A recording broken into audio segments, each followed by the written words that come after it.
Bismillahirrahmanirrahim. Assalamualaikum warahmatullahi wabarakatuh. Yang terhormat kepada Pak Diki Rukmana, MPD, selaku dosen pengampu mata kuliah Pendidikan IPA DSD dan teman-teman yang saya banggakan. Pada kesempatan kali ini, saya ingin mempresentasikan PPT modul ajar saya yang akan diajarkan kepada siswa kelas 5 SD tentang pertumbuhan makhluk hidup. Yang pertama di sini ada informasi umum, mode pembelajaran yaitu tatap muka, mode pembelajaran project based learning atau PBL, metode pembelajaran yaitu ada ceramah, diskusi, penugasan dan presentasi. Nah, di sini juga ada sarana dan prasarana yaitu ada PPT materi, laptop, proyektor, alat tulis dan LKPD. Selanjutnya di sini ada tujuan pembelajaran. Yang pertama, siswa dapat menjelaskan tahapan pertumbuhan manusia dari bayi hingga dewasa. Yang kedua, siswa dapat mengidentifikasi fisik dan mental yang terjadi pada setiap tahapan pertumbuhan. Yang ketiga, siswa dapat menerapkan pengetahuan tentang pertumbuhan manusia dalam kehidupan sehari-hari. Nah, sekarang kita masuk ke langkah-langkah pembelajaran kegiatan awal. Yang pertama, peserta didik berdoa bersama untuk memulai pembelajaran. Yang kedua, peserta didik menjawab pertanyaan guru mengenai kabar hari ini. Yang ketiga, peserta didik dicatat kehadirannya oleh guru. Yang keempat, peserta didik dan guru memastikan kelas sudah siap untuk belajar, rapi dan bersih.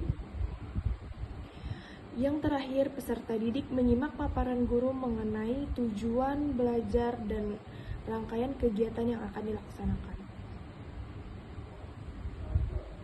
Nah, sekarang kita masuk kegiatan inti nih, teman-teman.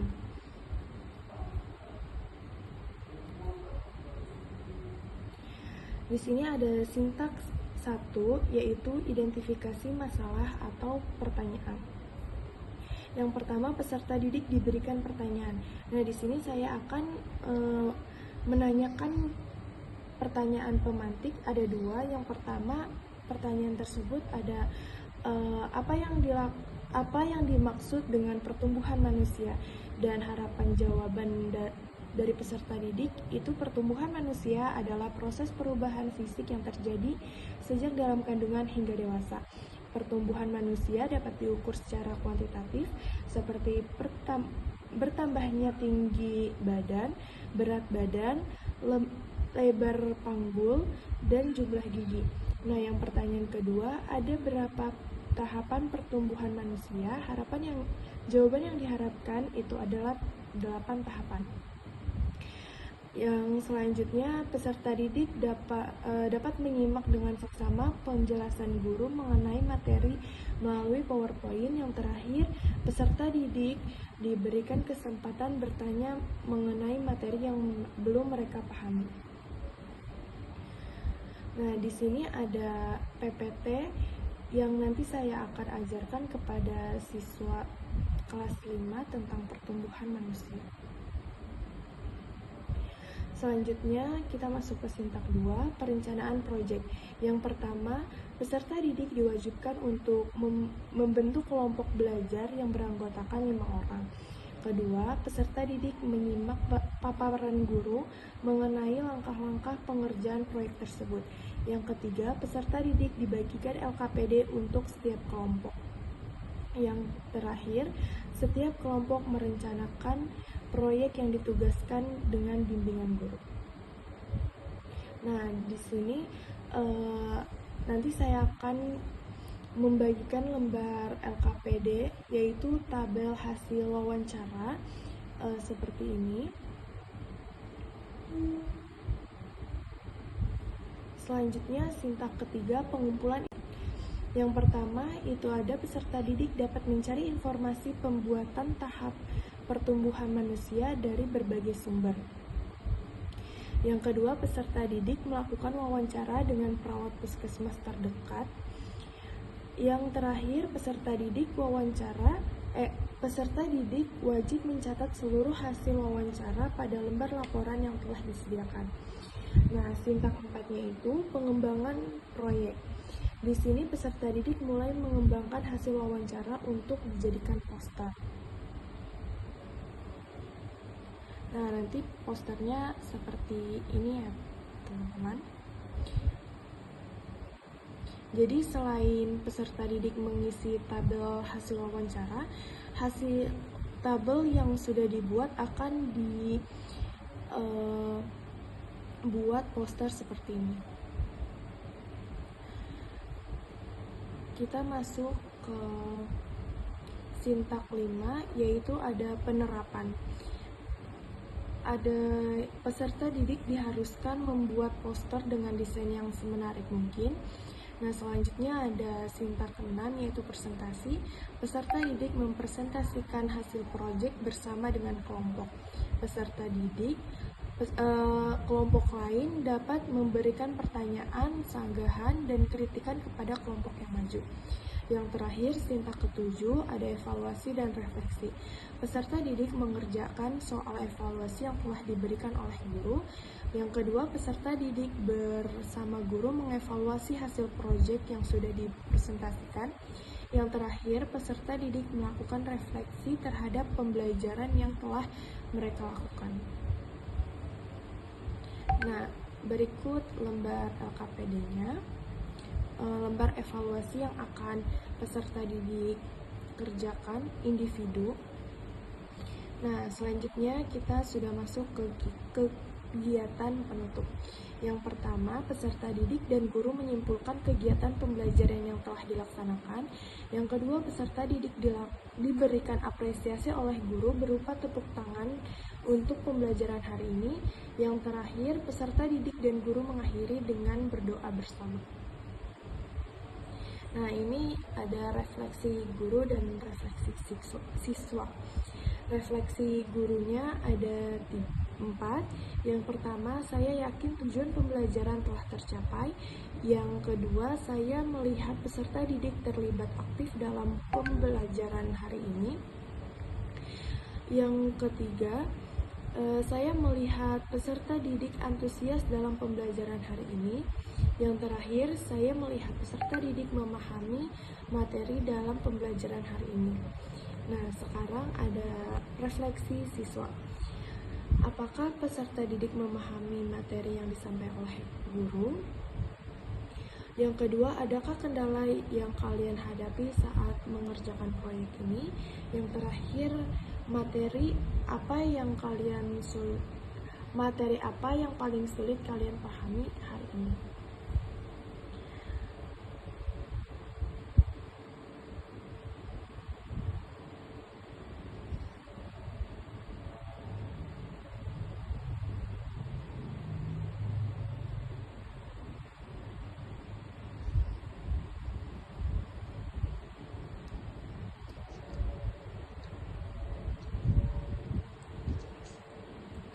Nah, di sini saya akan menampilkan video hasil wawancara saya.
bayinya, kontrol setelah persalinan. Setelah persalinan dapat imunisasi, 2 jam setelah melahirkan. Tunggu 1 bulan, kemudian cek bayinya lagi ditimbang, pemberian imunisasi, BCG tuh. Terus sampai 2 bulan pemeriksaan bayi juga masih. Selain pemeriksaan bayi pada usia 2 bulan itu, kalau ibunya belum KB, biasanya ibunya kan KB-nya nungguin setengah jam tuh kalau sudah dapat haid, atau misalkan nunggu 40 hari gitu kan. Nah, kita harus benar-benar wanti-wanti tuh sama si bayi ibunya. Dia udah berhubungan intim belum sama suaminya. Kalau dia mau berhubungan belum berhubungan intim, dia mau KB, ya udah kita layani. Kita kasih pilihan nanti apa. Kita boleh loh. Setelah lahiran yang tunggu 40 hari, ya tunggu 40 hari. Nah, 40 hari. Kalau misalkan dia mau pakai IUD atau gimana, ya pasti kalau di puskesmas pas dia kontrol atau berapa itu langsung dipasang. Enggak nunggu lagi. Program pemerintah, dia lahirnya gratis. Harus mau dong. Nggak mau, kita nggak mau. Kalau nggak mau dia viral gitu. Jangka panjang. Kalau misalkan dia maunya yang lain ya mungkin nanti ada penolakan ya. Perkembangan bayi 1 bulan sampai 1 tahun itu imunisasi. Nanti setahun lebih ada imunisasi tambahan. Nanti ada timbang tiap bulan, tunggu kembangnya sampai 5 tahun. Kira-kira bayinya mati nggak? Kurang gizi atau enggak? Itu kan terlihat dari grafik kupingnya itu. Dapat pasti. Pokoknya ibu hamil itu dapat buku dari dia periksa sampai bayinya usia 5 tahun. Bukunya itu aja nggak ganti-ganti. Dari dia periksa sampai bayinya usia 5 tahun. Bukunya itu aja nggak ganti-ganti.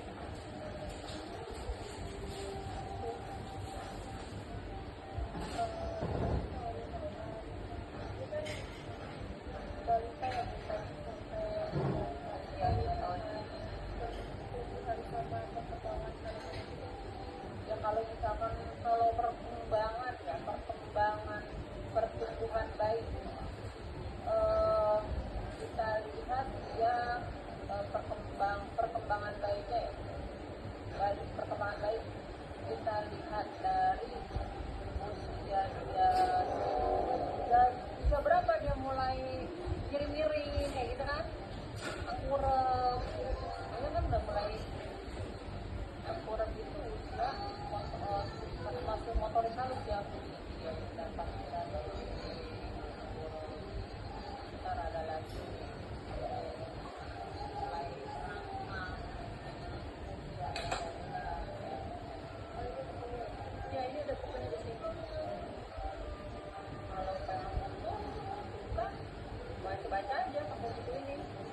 udah 2 kali lahir kan punya beda lagi.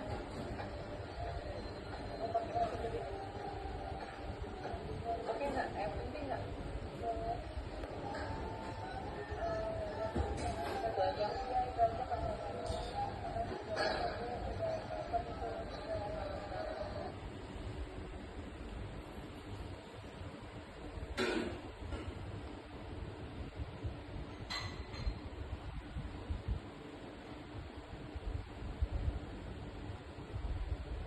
Kesimpulan dari wawancara saya yaitu pertumbuhan dan perkembangan manusia adalah perjalanan panjang yang penuh dengan perubahan.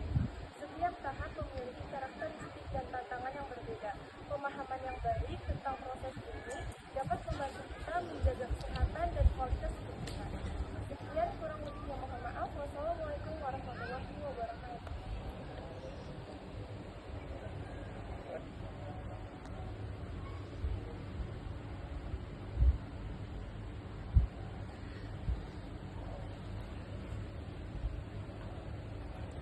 Nah, sekian presentasi dari saya. Kurang lebihnya mohon maaf. Wassalamualaikum warahmatullahi wabarakatuh.